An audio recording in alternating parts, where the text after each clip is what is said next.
రామ్ గోపాల్ రెడ్డి గారికి, జయప్రకాష్ గారికి శుభోదయం. నమస్తే అండి. వ్యూవర్స్ అందరికి కూడా శుభోదయం. రాజకీయాల్లో మనం ఒక్క బై ఎలక్షన్ కే మనం అంత కంక్లూజన్ కి రావటం కరెక్ట్ కరెక్ట్ కాదని, ఎందుకంటే అక్కడ ఉన్నటువంటి పరిస్థితి అది ఇంకోసాట అట్లా ఉంటదని చెప్పేసి అనుకోలేము. ఎందుకంటే ఇప్పుడు గతంలో ఎలక్షన్స్ జరిగినప్పుడు అసలు మమ్మల్ని నామినేషన్స్ వేయనివ్వలేదు అవును అని చెప్పి మేము అసెంబ్లీ వచ్చేదానికి తిరగబడింది కదా పూర్తిగా. లోకల్ బాడీస్ అన్ని ప్రజెంట్ కూడా వాళ్ళవే కదండి, పంచాయతీల దగ్గర నుంచి ఎంపీటీసీలు, జడ్పీటీసీలు ప్రతి వాళ్లే కదా యునానిమస్ చేసుకున్నారు, కొన్నిసార్లు బలవంతంగా చేసుకున్నారు. అయినంత మాత్రాన మళ్ళా 24 ఎలక్షన్ వచ్చేసరికి ఎట్లా అయిందో ఇవాళ మనం కూడా అక్కడ ఉన్నటువంటి పరిస్థితిని రాష్ట్రం మొత్తానికి వస్తుందనో లేకపోతే దాంతోనే జగన్మోహన్ రెడ్డి గారు డీలా పడ్డారని అనే కంక్లూజన్ కి అయితే వెళ్ళటం కరెక్ట్ కదా నా భావన. అంటే దానికి అది ఒక రాజకీయ పార్టీగా కొంత అన్రెస్ట్ అయితే, కొంత సఫికేషన్ అయితే ఫీల్ అవుతున్నాడు ఆయన. సహజంగా అది వాడిపోయినప్పటి నుంచి ఫీల్ అవుతున్నాడు. ఇప్పుడు ఆయన అన్రెస్ట్ అనేది గమనిస్తే రిషి గారు, ఆయన ముఖ్యమంత్రి ఉన్నప్పుడు కూడా అన్రెస్ట్ గానే ఉన్నాడు ఆయన. ఓకే, ఆయన ముఖ్యమంత్రిగా ఉన్నప్పుడు మనం ఎట్లా కనిపించారు మనకి? ఎప్పుడైనా బయటకు వస్తే పరదాలు అడ్డం కట్టుకుని చూసాం ఎప్పుడన్నా? ఏ రాజకీయ నాయకుడు చేశారు అట్లా? ఏ ముఖ్యమంత్రి చేశారు అట్లా? ఇప్పుడు మా గుంటూరు రావాలంటే ఆయన తాడేపల్లిలో బయలుదేరితే గుంటూరులో ఏ పాయింట్కి వస్తాడో ఆ పాయింట్ కి ఒక 100 మీటర్లు 200 మీటర్లు కంప్లీట్ గా బారికేడ్లు పెట్టేసేసి వాటి పట్టాలు కట్టేసేసి వెళ్ళడం చూసాం ఎక్కడన్నా? ఏం చూడలేదు కదా. లేకపోతే హెలికాప్టర్లు వస్తూ చెట్లు నరికేసిన సందర్భాలు చూసామా? చూడలేదు కదా. 4-5 కిలోమీటర్లు కూడా హెలికాప్టర్స్ దిగినటువంటి సందర్భాలు చూసామా? చూడలేదు కదా. సో ఆయన అన్రెస్ట్ అనేది ఇవాళ వాడిపోయిన తర్వాత కాదు నేను చెప్తున్నాను, ఆయన ముఖ్యమంత్రిగా ఉన్నప్పుడు కూడా అన్రెస్ట్ ఉన్నాడు. మరి ఎందుకో ఏంటి అనేది ఆయనకి తెలియాలి, వాళ్ళ వ్యక్తిగతం, వాళ్ళ ఫ్యామిలీ మెంబర్స్ తెలియాలి.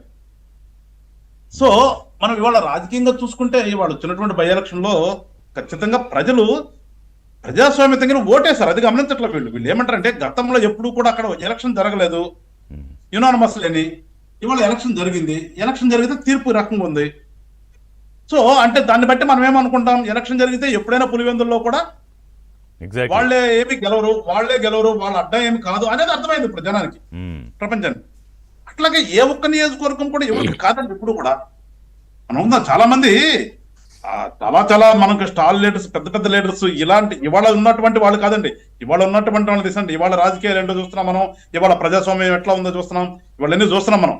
కానీ గతంలో చూడండి, ఆయన ప్రజల కోసమే పుట్టి ప్రజల కోసం చనిపోయినటువంటి నాయకులు ఉన్నారు, వాళ్ళు కూడా డిఫీట్ చెందినటువంటి సందర్భాలు ఉన్నాయి కొన్నిసార్లు. ఎగ్జాక్ట్లీ. ఇప్పుడు ఉదాహరణకి మనకి అంబేద్కర్ గారే ఉదాహరణ కదండి. అంబేద్కర్ గారు గెలవలేదు కదా. అంబేద్కర్ గారు లాంటి వ్యక్తి వాడిపోయాడు కదా. ఓడిపోయారు, ఇందిరాగాంధీ ఓడిపోయారు, ఎన్టీఆర్ ఓడిపోయారు. సో అందుకని ప్రజాస్వామ్యంలో మనం ఏదో మా అడ్డా మేము అక్కడ మేము నుంచుంటేనే అనుకోవడం తప్పది. ఎప్పుడు కూడా కరెక్ట్ కాదు. అది కొంతకాలం జరుగుతుంది. ప్రజలు ఎదురు తిరగనంత వరకే ఎవరికైనా ఉండేది. ప్రజలు ఎదురు తిరిగితే ఎంత అండి, రౌడీ అనే ఒకటి ఏముంది, వాడు మనిషి. అంటే ఇప్పుడు ఆ రియాలిటీ కనుక ఎంతో కొంత ఆయనకి అర్థమైతే, అంటే మనం పెద్ద ఆ మార్పు ఆశించేసి చాలా ఆప్టమిస్టిక్ గా ఉండాలని కాదు, కానీ కొంత ఏమన్నా మార్పు వస్తుందా? పోనీ రాష్ట్ర రాజకీయాల్లో కొంత ఆశాభావం ఏమన్నా పెట్టుకోవచ్చా? ఖచ్చితంగా ఉంటదండి. అది ఆ ఇంపాక్ట్ గానీ ఆ ఎఫెక్ట్ గానీ ఖచ్చితంగా ఉంటది. వేరే వాళ్ళ మీద కూడా, వాళ్ళ పార్టీలో ఉన్నటువంటి వేరే లీడర్లు కూడా, అరే ఇప్పుడు దాకా ఈయన సింహం పులి అని మనం చెప్తా ఉన్నాము, అక్కడ పరిస్థితి ఇట్లా అయింది కాబట్టి మన దగ్గర కూడా ఎట్లా ఉంటుందో అనేది ఖచ్చితంగా వాళ్ళకు వస్తుంది. ప్రజల్లో కూడా ఒక అవేర్నెస్ వస్తుంది ఇవాళ. ఇప్పుడు ఇంతవరకు ఏంటంటే ప్రపంచానికి తెలియదు అక్కడ ఏంటో అనేది, ఇవాళ ప్రపంచానికి తెలిసింది అక్కడ ఏం జరుగుతుంది అనేది. ఒక లైట్ పడింది కాబట్టి అందరికి కనిపించింది. ఆటోమేటిక్ గా ప్రజల్లో చైతన్యం వస్తుంది కదా. సో మేము కోరుకున్నది కూడా అదే. ఏమంటామంటే రాజకీయం అంటే ప్రజలకు సేవ చేయడం కోసం రాజకీయం, కానీ ఒక రాజకీయ నాయకుడు అంటే ప్రజలకు ఏదైనా మంచి చేద్దామని ఆలోచన ఉండాలి. కానీ నేను గెలిచిన తర్వాత నా ఇష్టానుసారం చేస్తాను, నేను దోచేసుకుంటాను ప్రజల సంపద, ప్రజలు నాకు ఏమైనా అడ్డం వస్తే చంపేస్తాను, లేదంటే వాడిని కేసు ఏదో ఒక తప్పుడు కేసులు పెట్టి లోపల పడేస్తాను, అది కాదు కదా ప్రజాస్వామ్యం. మేము అదే కోరుకున్నాం. జనసేన పార్టీ నుంచి మేము మార్పు అనే పదం ఎందుకు మాడుతున్నామంటే, రాజకీయాల్లో ప్రజలు ఎవరికి నచ్చితే వాళ్ళు ఎన్నుకునే విధానం పెట్టింది ప్రజాస్వామ్యం అంటే. అంతేగాని ప్రజలతో సంబంధం లేదు, నాకు డబ్బులు ఉన్నాయి లేదా నాకు మంది మార్బలం ఉంది, నేను హల్చల్ చేస్తానంటే కుదరదు కదా అన్నారు. ఎంతకాలం కుదురుతుంది? ప్రజలు ఎదురు తిరిగినంత వరకే. ఇప్పుడు చాలా ఉద్యమాలు చూసామంటే, ఉద్యమాలన్నీ ఎట్లా వచ్చినాయి? ఇలాంటి మోనోపాలి నుంచే కదా వచ్చింది ప్రజా ఉద్యమాలన్నీ కూడా. సో కొంతకాలం ఆ ప్రజా ఉద్యమాలు అనేది కొంతకాలం అట్లా స్తంభించబడి ఉన్నాయి. అందుకని అక్కడ ఆ రకంగా జరిగింది. సో ఎప్పుడైనా సరే ప్రజలు ఎదురు తిరిగితే ప్రజాస్వామ్యంలో అల్టిమేట్ గా ప్రజలే నిర్ణేతలు తప్పితే ఏ ఒక్కడో నేను ఎంతలో ఉన్నానో అంత పొలం ఉన్నాను, నా వెనక 10 మంది ఉన్నారు, 10 గన్నుల చేతిలో ఉన్నాయంటే 10 గన్నులతో ఎంతమందిని కొట్టగలుగుతారు? అవును. ఒక 1000 మంది వస్తే 10 గన్నులు పట్టుకున్న వాళ్ళు ఎంతమందిని 10 మందిని కలుస్తారు, లేదంటే 100 మందిని కలుస్తారు. రిమైనింగ్ 900 మంది చేతులు వీళ్ళు సాగు తప్పదు కదా. వీళ్ళు అది తెలుసుకోవాలి ఎప్పుడు కూడా. వీళ్ళు అది తెలుసుకోకుండా ఏదో విర్రవీగితే పర్యవసానాలు ఎట్టా ఉంటాయి. ఖచ్చితంగా ఎవరైతే ఆంధ్ర రాష్ట్రంలో మేము కూటమి తరఫున కోరుకుంటుంది ఏంటంటే గతంలో జరిగినటువంటి దుర్మార్గాలు జరగకుండా పరిపాలన చేయాలనేదే మా నాయకుల యొక్క లక్ష్యం. ఆ దిశగానే కూటమిలో ఉన్నటువంటి నాయకులు వెళ్తారు. కూటమి నాయకులు కూడా మేమేదో అక్కడేదో అయిపోయిందని ఇంకో రకంగా మేముగా ఆలోచించినా గానీ ప్రజలు రేపు అదే వస్తుంది. అది మళ్ళీ తప్పుడు దారిలోకి తీసుకెళ్తుంది, అంటే ఓవర్ కాన్ఫిడెన్స్ అయిపోతుంది అది.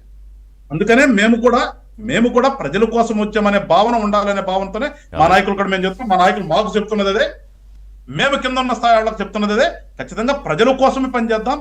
రాజకీయం అంటే సేవే మార్గం కానీ ధనార్జన కాదు, సంపాదించుకోవటం కాదు అనేది ఖచ్చితంగా మా నాయకులు చెప్పుకుంటూ వెళ్తున్నాం. కాబట్టి కలకాలం మాది కూటమి కొంతకాలం ఉంటుందని ఒక ఆశాభావం ఉంది. ఇలా ప్రజలు మెచ్చారు మమ్మల్ని ఈ సంవత్సరాల కాలంలో కూడా. ప్రజలకు ఏది అవసరం అంతకాలం కాదు, ఇప్పుడు